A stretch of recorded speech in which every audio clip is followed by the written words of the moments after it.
Let's discuss asset forfeiture and asset recovery as it relates to taking property from the crooks. Anytime we can take property from the bad guy is great.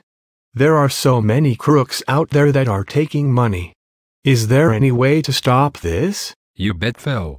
Asset forfeiture laws are in place to take the profit out of crime. 3 questions we have to think of include 1. What did they do? 2. What did they get? And 3. How do we get it? I am all about taking from the bad guy and giving to the good guy. Is that what asset forfeiture is all about? Kind of, Phil.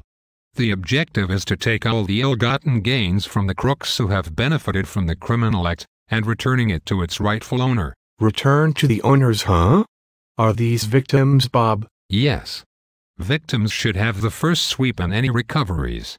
Sometimes victims are not easy to identify, and so the government stands to recover the property. Bob, I remember an interdiction stop downtown 2 years ago, and the police stopped a person for speeding and he had $200,000 cash in the back seat.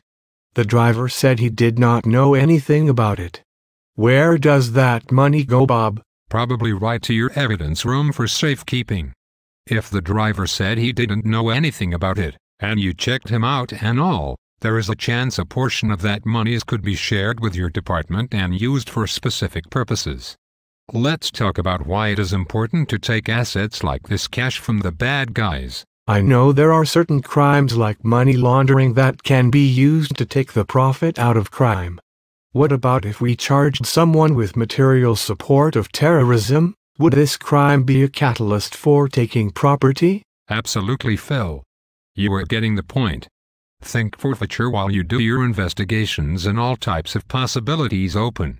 If the crooks are purchasing property such as vehicles or houses or such, those items are also seizable if you have the evidence to prove it.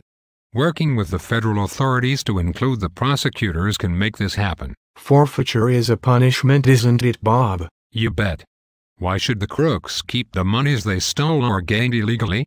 I once worked a case where upon sentencing of the crook, the judge ordered a 5-year sentence. The crook looked at me in the courtroom and grinned.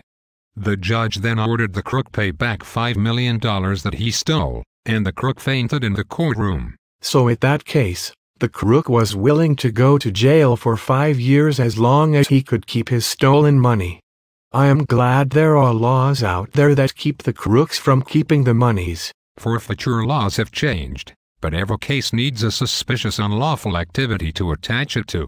For example, if I was sending illegal monies through the mail, I would consider mail fraud as the suspicious unlawful activity.